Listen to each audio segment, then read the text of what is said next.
बिस्मिल्लाहिर्रहमानिर्रहीम। अस्सलाम वालेकुम नादरीन, आप यूट्यूब चैनल देख रहे हैं। मैं इमरान खान हूँ। नादरीन, एक बहुत बड़ी खबर है और ये आज की सबसे बड़ी खबर है। इमरान खान साहब ने बिलाखिर गंडापुर को फारिग कर दिया।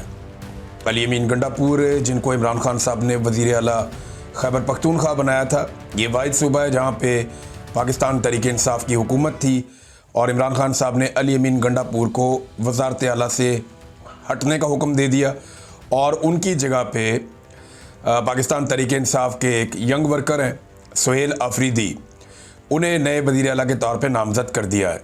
वैसे मुझे इस बारे में आइडिया था कि इमरान खान साहब जिन 3 नामों पर गौर कर रहे थे उनमें से एक नाम सुहेल अफरीदी का था और सुहेल अफरीदी को ही इमरान खान साहब ने वज़ीर आला बना दिया। ये मुराद सईद के एक बड़े करीबी साथी हैं, मुराद सईद की टीम का हिस्सा हैं, शुरू से ISF के अंदर है और एक बिल्कुल मिडिल क्लास फैमिली से इनका ताल्लुक़ है। जमरूद से ये मेंबर सूबाई असम्बली बने हैं, पहली मरतबा ये गालिबन मेंबर सूबाई असम्बली बने और इस मरतबा इनके टिकट के भी रोले थे, टिकट मिलेगा नहीं मिलेगा, लेकिन फिर इन्हें टिकट मिला।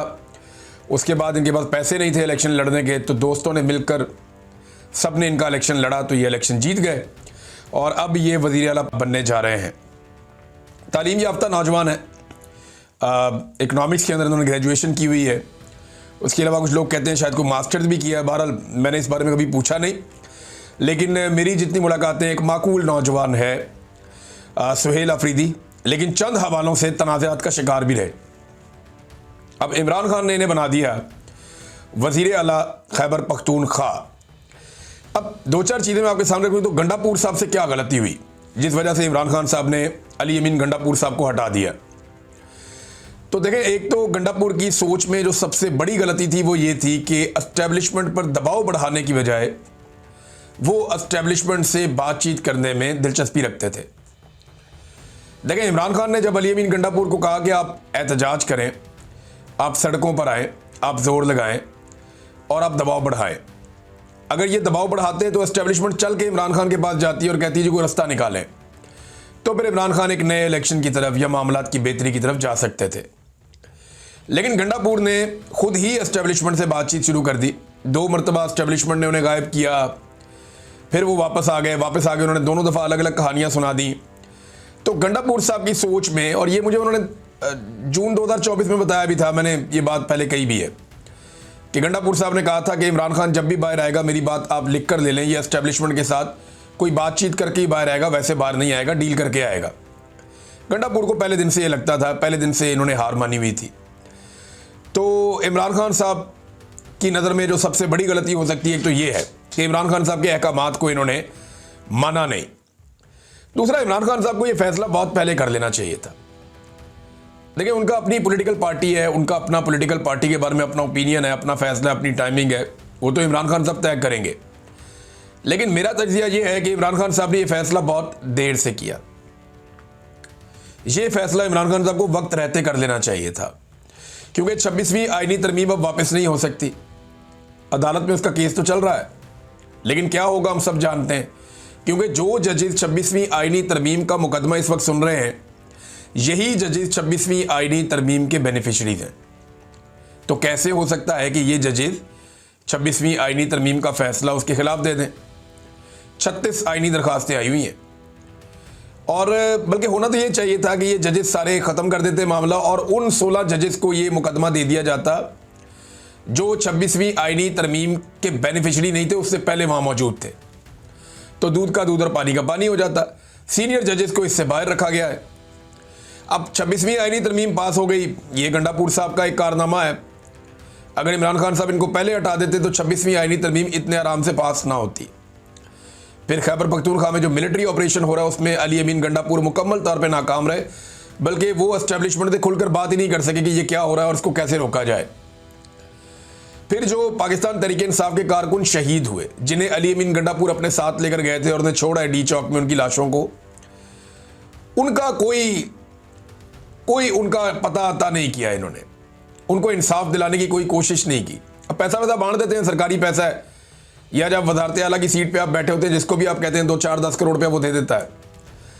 तो गंडापुर साहब ने पैसे वैसे तो बांट दिए, लेकिन जो 26 नवंबर के जो कारकुनान शहीद हुए पाकिस्तान तहरीक इंसाफ के या उसके आगे पीछे भी, उनको फरामोश किया। ये भी ना होता अगर इमरान खान साहब गंडापुर साहब को वक्त से हटा देते। फिर गंडापुर साहब ने ना बहुत सारे झूठ बोले अपनी वजारत आला के दौरान। यानी पाकिस्तान की तारीख का अगर कोई सबसे झूठा वजीर आला करार दिया जाए तो वो गंडापुर साहब को दिया जा सकता है। उसकी वजह यह है कि इससे पहले किसी वजीर आला को इतना झूठ बोलना नहीं पड़ा। यानी वजीर आला को पता होता था कि यार मैं ना भी बोलूंगा गुजारा चल जाएगा, ये कह देता हूँ चलो थोड़ा बहुत इधर उधर कर लेते थे। हालांकि बड़े बदतरीन वजीर आला आए मुख्तलिफ सूबों में, लेकिन गंडापुर साहब ने अपनी पार्टी को मुतमईन रखने के लिए, इमरान खान साहब के कारकुनों को मुतमईन रखने के लिए इन्होंने बहुत झूठ बोले। नॉर्मली जो वजीर आला झूठ बोलते हैं वो पकड़े नहीं जाते, लेकिन गंडापुर साहब के ऐसे झूठ हैं कि अब बाकी सारी ज़िंदगी उनकी इन झूठों को सच साबित करने में या इन झूठों से जान छुड़ाने में गुजर जाएगी। इतने झूठ गंडापुर साहब ने बोले हैं अपनी वजारत आला में। यानी अब उनके पास बहुत टाइम है, वो हाइकिंग करें, पहाड़ों पे चढ़ें, 8 ज़िले क्रॉस करें, जो दिल करता है करें। लेकिन गंडापुर साहब ने अपनी सियासत को बुरी तरह तबाह किया है। अब देखना यह है कि अली अमीन गंडापुर शेर अफजल खान मरवत बनेंगे, उस्मान बुज़दार बनेंगे, परवेज़ खटक बनेंगे, महमूद खान बनेंगे या फ़याज़ुल हसन चौहान बनेंगे। देखना यह है कि अली अमीन गंडापुर साहब मुस्तकबिल में क्या बनना पसंद करेंगे। इनके बड़े अच्छे ताल्लुकात थे एस्टेब्लिशमेंट से। जिस वक्त ये खबर आई तो फौरी तौर पे एक भूचाल मच गया। अभी मैं आपको बताता हूँ नया वज़ीर आला कौन आ रहा है और इसके क्या इम्तिहान क्या होंगे इसके बड़े, और कौन सी चीज़ें हैं जो इसके सामने आकर खड़ी हो जाएंगी। और इज़्ज़त और ज़िल्लत का फैसला तो मेरा रब करता है, लेकिन कुछ चीज़ें हैं जो इसके गले पड़ेंगी। अब मामला यह है कि गंडापुर साहब ने जो कुछ किया इस 1.5 साल में, उसने पाकिस्तान तहरीक इंसाफ को और इमरान खान साहब को बहुत ज़्यादा नुकसान पहुंचाया। आज से 3 महीने पहले गंडापुर ने एक स्टेटमेंट दिया था और उस स्टेटमेंट में गंडापुर ने कहा था जी कि 3 महीने में अगर इमरान खान को रिहा ना करवा पाया तो मैं ये बता देता हूं कि फिर उसके बाद सियासत छोड़ दूंगा या हम सियासत छोड़ देंगे। अभी 3 महीने पूरा होने में 1 दिन बाकी था। जरा सुन ले क्या कहा था गंडापुर ने। दिन का आगाज हो गया है, या हम सियासत छोड़ेंगे और या इमरान खान को रिहा करवाएंगे। ठीक है जी, 90 दिन का आगाज हो गया है, या सियासत छोड़ेंगे या इमरान खान को आज़ाद करवाएंगे। अभी 1 दिन बाकी था, लेकिन जब आदमी जेल में बंद होता है ना तो दिन ऊपर नीचे हो ही जाते हैं। मैं क्योंकि इससे गुजरा हूँ, मुझे आइडिया है। तो खान साहब ने 1 दिन पहले अली अमीन गंडापुर साहब से जान छुड़ा ली। अब गंडापुर साहब के पास अभी भी 24 घंटे बाकी हैं, या तो वो इमरान खान को छुड़वा लें या वो सियासत छोड़ दें, दोनों में से एक चीज़ कर दें। अच्छा, सबसे बड़ा धचका एक तो गंडापुर को लगा इमरान खान ने जब कहा कि इनको अब हटा दो। गंडापुर को आइडिया तो था कि उनको हटा दिया जाएगा जो उन्होंने काम किए हुए थे, लेकिन फिर भी उन्हें लगता था कि मैं और टाइम मैनेज कर लूँगा। लेकिन एस्टेब्लिशमेंट को बहुत बड़ा धचका लगा। एस्टेब्लिशमेंट ने पाकिस्तान के टीवी चैनल्स के ऊपर खबरें चलवाई कि नहीं नहीं ऐसा कुछ नहीं हुआ, अभी कोई फैसला नहीं हुआ, ये खबर गलत है। बाकायदा एस्टेब्लिशमेंट में एजेंसियों के सीनियर ऑफिसर्स ने कॉल करके दबाव डलवा के अपने लोगों के जरिए से मीडिया के ऊपर खबरें चलवाई कि ये खबर चलाओ कि गंडापुर को इमरान खान ने अभी नहीं हटाया। फिर पाकिस्तान तहरीक इंसाफ की क़यादत पर भी दबाव डाला कि तुम भी ये बात करो, तुम भी ये बात करो, तुम भी ये बात करो। तो बैरिस्टर गौर वगैरह भी ये बात करना शुरू हो गए, जी नहीं इमरान खान ने अभी ऐसा कोई फैसला नहीं किया, हम बताएंगे आपको।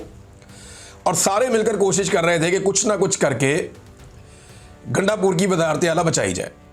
फिर यह भी बंदोबस्त किया गया कि गंडापुर साहब की फौरी तौर पे इमरान खान से मुलाकात करवाई जाती है, लेकिन अब फ़ायदा कोई नहीं। अब पछताए क्या जब चिड़ियाँ चुग गई खेत, इमरान खान साहब अब कहाँ मिलते हैं। फिर यह भी कोशिश की कि बात करवाई जाए, इमरान खान से मुलाकात करवाई जाए, लेकिन इमरान खान साहब ने अब फैसला कर लिया था और वो फैसला उन्होंने बड़ी सोच विचार के बाद किया है। और अब ये खबरें छोटी छोटी हल्की फुल्की आ रही हैं कि भारत किसी वक्त खुदा न खास्ता कोई एडवेंचर पाकिस्तान के खिलाफ कर भी सकता है, लेकिन पहले पाकिस्तान ने तगड़ा जवाब दिया था, आइंदा भी तगड़ा जवाब देगा। आज के दिन नाजरीन एक चीज़ तो साबित हुई, और इस जुमले के ऊपर मैं अपने वीलॉग का इख्तिताम कर रहा हूँ कि अब पाकिस्तान के अंदर हुकूमतें बनाने और गिराने का फैसला मिलिट्री एस्टेब्लिशमेंट या आर्मी चीफ नहीं, अवाम का लीडर करेगा। तो इस वक्त वो कैदी नंबर 804 है। अब तक के लिए इतना ही। अपना ख्याल रखिएगा, अपने इस चैनल का भी। अल्लाह हाफिज़।